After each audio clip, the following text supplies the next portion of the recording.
Bonjour à tous, je voulais vous faire une vidéo sur le Boom Boom, ce petit coiler. Normalement je fais des revues écrites et avec photos, mais là c'est quand même plus pratique de le voir en vidéo pour voir un petit peu son fonctionnement avec les capacités de ce coiler. Il est petit mais franchement il a beaucoup de capacités et il peut être vraiment très utile. Donc voici le packaging du Boom Boom, une boîte métallique avec une fenêtre. Boom Boom, revolver coil. Ici, dedans, on aperçoit qu'il y a le tube principal, le tube rotatif, la clé Allen, et ici, on va voir ça en détail. Donc le tube principal, avec bien sûr la sérigraphie dessus, la clé, l'endroit où il y a la petite vis Allen qui va venir fixer les axes sur lesquels on va faire nos coils, donc les arbres, ce que moi j'appelle un arbre, le trou central, dans lequel va venir se positionner l'arbre. Et vous avez en dessous, juste ici, là, c'est le trou par lequel va sortir le cantal. D'accord, le cantal qu'on va venir mettre par ici, tout simplement, et qui va sortir à cet endroit-là. Ensuite, nous avons la tête, sur laquelle il y a une petite vis, ici. On peut dévisser au doigt, tout simplement pour la régler. C'est ce qui règle l'épaisseur du câble que vous allez coiler.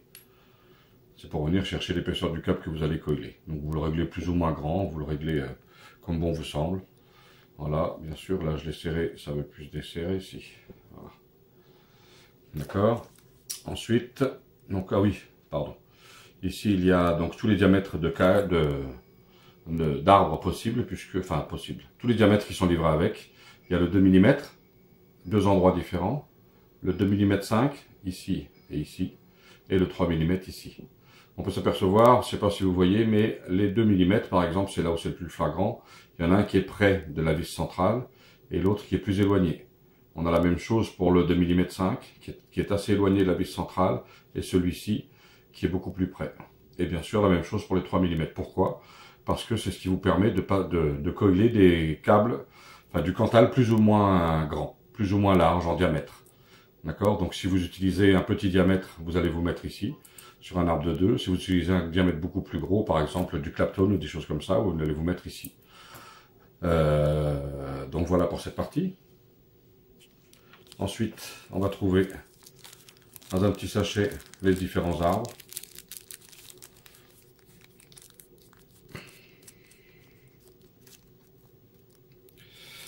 Si j'arrive à ouvrir le sachet, voilà. Et donc là, on va trouver un arbre de 3 mm, un arbre de 2 mm 5 et un arbre de 2 mm. Voilà. Donc ce qui est largement suffisant pour beaucoup de modèles d'atomiseurs et surtout de modèles de microcoil. C'est déjà pas mal. Après, si on fait du Giant, des Giant Coil ou des choses dans ce genre-là, effectivement, ce ne sera pas suffisant, mais on ne se sert pas du tout de la même chose. Donc voilà ce petit appareil qui est bien sympathique. Il y a bien sûr cette petite clé Allen, pardon, que je ne vous ai pas montré, qui permet de serrer l'arbre. Donc là, moi, je vais vous faire un coil en 2 mm, n'est-ce pas? Alors faites attention parce que je me suis aperçu d'une chose sur les arbres, sur les petits arbres ici, comme celui-ci. Je ne sais pas si on va le voir là, voilà. Il y a une légère déformation, je pense que c'est quand ça a été coupé. Il y a une légère déformation et donc vous mettre cette petite déformation dans le trou central qui lui est très large et garder la partie qui n'est pas déformée pour venir tourner autour. Alors je regarde si c'est bien celui-là ou si c'est l'autre. Voilà, il me semble oui que c'est celui-ci c'est cette partie-là qui est un petit peu abîmée. Donc je vais venir la mettre dans le trou central. Vous venez mettre ensuite, vous venez bien sûr bloquer, hop là, pardon, c'est pas ici mais ici. Vous venez bloquer votre arbre avec la petite clé Allen, la vis étant dans le fond déjà. Voilà, vous serrez, mais bon, c'est pas la peine de serrer trop fort, ça sert pas à grand chose. Et ensuite, vous allez donc travailler de cette façon-là, c'est-à-dire que là c'est un arbre de 2. Donc soit je prends le trou ici, j'ai un gros coil, enfin pas un gros coil, mais un gros câble à coiler. Dans ce cas-là, je vais le mettre sur le trou le plus éloigné de la vis. Soit c'est un câble tout à fait normal, là en l'occurrence ça va être du 0,30, donc moi je vais venir travailler ici. Voilà. et ça va fonctionner de cette façon-là. On va commencer à coller. Je vais vous montrer. Moi, j'ai pris du câble en 0,30 parce que j'ai besoin de faire, si je peux, je vais vous faire les 4 coils dessus. J'ai besoin de faire un quad coil. Donc, c'est du 0,30 en Cantal, c'est pas du fil très très gros. Donc la vis, vous pensez bien la sortir de manière à ce qu'elle vienne bien chercher votre fil quand vous allez travailler avec. Hein, c'est-à-dire que vous la dévissez simplement à la main, ça se dévisse tout seul, vous appuyez le doigt dessus, ça se dévisse. Vous la sortez bien, de manière à ce que ça puisse bien venir travailler correctement. Ensuite, on va se mettre donc dans le trou, comme c'est un arbre de 2 le plus proche de la vis, c'est-à-dire celui-ci. Et d'abord, on va passer le câble. Donc vous passez le câble dans le petit orifice qui est prévu à cet effet. Un petit trou oblong, et non pas le trou rond comme j'ai failli faire tout à l'heure. De toute façon, ça passe pas, il y a la vis dedans. Vous prenez votre câble, je ne sais pas si vous le voyez correctement, ici, vous le passez, voilà, comme ça, vous le laissez tendu de ce côté-là. Donc vous allez tourner, il va se passer en dessous l'arbre. Donc vous mettez votre axe ici, et vous commencez à tourner. Donc on va faire 1, 2, 3, 4, 5 et 6. Voilà. Et là, mon coil. Je ne sais pas si vous allez pouvoir le voir. Je pense que oui, il va faire la mise au point. Voilà. Mon coil est fait. Il n'y a pratiquement pas besoin de le chauffer, puisque je ne sais pas si vous le voyez, mais les spires restent serrés. Donc on peut déjà le monter directement comme ça dedans. Voilà. Je vais couper et je vais recommencer l'opération pour le deuxième. Donc je vais vous montrer le premier quand même.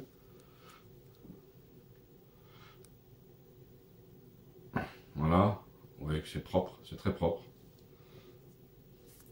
Donc bien sûr il sera finalisé après en le montant sur l'atomiseur, enfin sur le mode, dans l'atomiseur. On va prendre le deuxième, donc on fait pareil.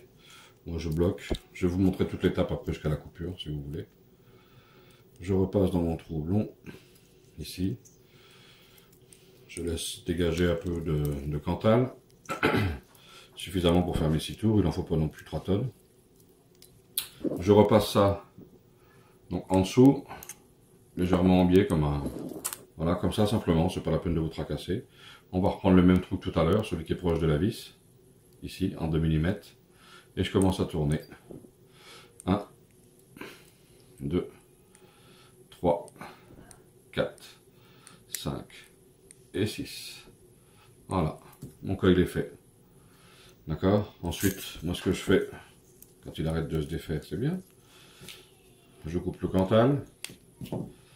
Voilà, je vais sortir mon coil. Voilà le résultat.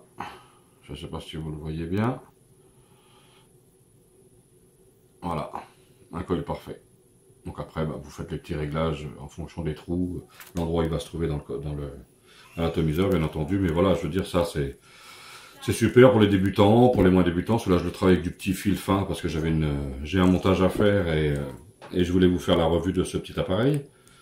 Mais vous pouvez le travailler. Moi, j'ai fait du Clapton avec. J'ai fait voilà, avec du Clapton, c'était vraiment très bien parce qu'en plus, j'avais pas beaucoup de Clapton. C'était un morceau qu'on m'avait donné. Et j'ai réussi à faire 2 coils en 5 spires sur un axe de 3 mm. Et la dernière patte faisait à peine 1 mm. Et franchement, si jamais j'avais pas eu cet outil, je pense que j'en aurais un petit peu chié avec la pince. Mais bon, j'y serais arrivé, je vous rassure, mais j'en aurais chié. Voilà, recommencer le troisième coil. Toujours le même trou. 1. Hop là. Pardon. 2. Ah. Ça arrive aussi de temps en temps. C'est-à-dire que le câble se met un petit peu de l'autre côté. C'est pas bien grave. Il suffit de le reprendre en place. Une fois, vous le remettez en place là. Et vous recommencez. 1. 2. 3. 4. 5. Et 6. Donc voilà le troisième câble. Le troisième coil. Je vais couper. Hop. Voilà. Oh, j'ai fait ma patte un petit peu courte là, mais bon, c'est pas bien grave ça. D'accord. Je sais pas si vous voyez, toujours aussi propre. Je recommence pour le dernier coil. Je pense que comme ça vous allez voir que c'est quelque chose qui se fait bien, comme il faut. Moi je trouve ça génial pour ceux qui débutent, qui veulent se lancer dans le reconstructif et qui ont peu peur de... voilà. Ceux aussi qui n'ont pas de problème, qui n'ont pas de chalumeau pour chauffer le câble, parce que là bah, franchement il n'y a plus besoin. Donc on recommence. 1, 2, 3, 4, 5 et 6. Et voilà. Mon câble est fait. Mon dernier coil est fait. Vous voyez, c'est quand même assez... c'est pas mal. Franchement, je trouve ça bien. Donc bien sûr, je sais faire des coils sans cet appareil. Là, on est sur du 0,30, ça se fait tout seul normalement. Mais pour un débutant, c'est pas forcément tout seul. Faut bien imaginer que quand on a commencé, on a tous eu un petit peu des difficultés à faire les premiers coils, à les faire bien droit, etc., etc. Là, voilà, on a un travail qui est à peu près symétrique. Je vais essayer de vous montrer les 4 coils. Bien sûr, je parle pas des pattes, hein. Je parle juste des coils et des ressorts qu'il y a dedans. Voilà. Vous regardez, hein, c'est tout nickel. Les 4 coils sont vraiment identiques. Donc ça, c'est bien aussi. Il n'y a pas besoin de chalumeau parce que quand on tourne le câble avec cet appareil, obligatoirement, il chauffe à la torsion. Et il reste en place puisqu'on y met une certaine pression avec cette partie-là. Donc du coup, celui qui n'a pas de chalumeau pour réussir à faire tenir en place le micro-coil, et bien il le monte directement sur son atomiseur. Ensuite, il met un coup de fire avec son atomiseur. Et en le maintenant avec une petite pincette. Et tout est bon. Donc voilà, je voulais vous montrer. J'espère que vous avez trouvé ça utile. Ce petit revolver coiling, coil jig, boum boum. Et franchement, c'est extra.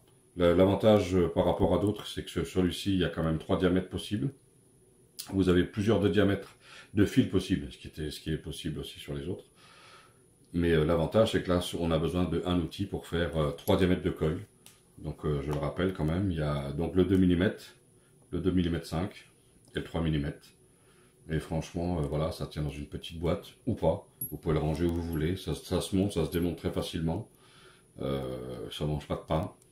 Enfin, c'est extra, c'est aussi bien pour les débutants. Moi, je m'en sers beaucoup pour les gros câblages, comme je l'ai dit au début de la vidéo, je crois. Moi, je m'en sers pour les, comment dirais-je, pour faire du Clapton, pour faire des câbles, voilà, un petit peu bizarre, du Twisted, dans n'importe quel diamètre. J'ai fait du 0,64 avec, franchement, c'est extra, contrairement à quand on s'embête un petit peu à la pince, etc. Là, il n'y a pas besoin de se prendre une pince, c'est vraiment très simple. Ensuite, donc voilà, vous pouvez ranger votre matériel dans sa petite boîte, ici. Moi, je remets les sacs dans le sachet parce que, bon voilà, j'ai pris l'habitude de faire ça. Ça m'évite de les perdre et de les égarer. Ou de les égarer, ce qui allait dire la même chose d'ailleurs. Et puis voilà, votre outil est rangé, franchement, ça prend pas de place. Ça va super vite. Les débutants peuvent se mettre à refaire des coils magnifiques. Et c'est dommage qu'on n'ait pas eu ça quand on a commencé, nous, hein, mais bon, voilà. C'est vrai que c'est génial, à la rigueur, c'est mieux, parce que, enfin, c'est mieux. On va dire qu'on a appris à l'ancienne façon. Voilà, bon allez, on passe en place. Voilà, je vais ce soir vous faire une petite revue rapide en vidéo, parce que je pense qu'il faut une vidéo pour voir un petit peu comment ça marche. Du Revolver Coil Jig, le Boom Boom. Je pense que vous avez tous entendu parler, ça sort maintenant. Je trouve ça vraiment bien, pour 2 raisons. La première, c'est que ça peut être utile à n'importe quel néo-vapoteur. Parce que celui qui a du mal un petit peu à faire des coils et tout, trouve ça, des fois avec nos gros doigts, c'est pas forcément évident de faire des coils.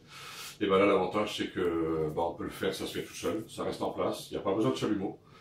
D'autre part, pour ceux qui sont un petit peu plus habitués aux coils, vous pouvez mettre des coils avec un diamètre très suffisant dedans, puisque moi j'ai fait du Clapton, j'ai fait du Twisted en 0,30, je pense qu'on peut aller largement au-dessus, puisque le trou de travail, il doit faire, à mon avis, je ne l'ai pas mesuré, mais il doit faire au moins plus de 2 mm. Donc je ne pense pas qu'on puisse régler, qu'on puisse avoir du Cantal à plus de 2 mm. Mais bon, on ne sait jamais, un jour ça arrivera, parce que c'est à la course c'est à la course à la résistance la plus basse, donc effectivement, ça risque d'arriver. Mais bon, pour l'instant, celui-ci est donc amplement suffisant.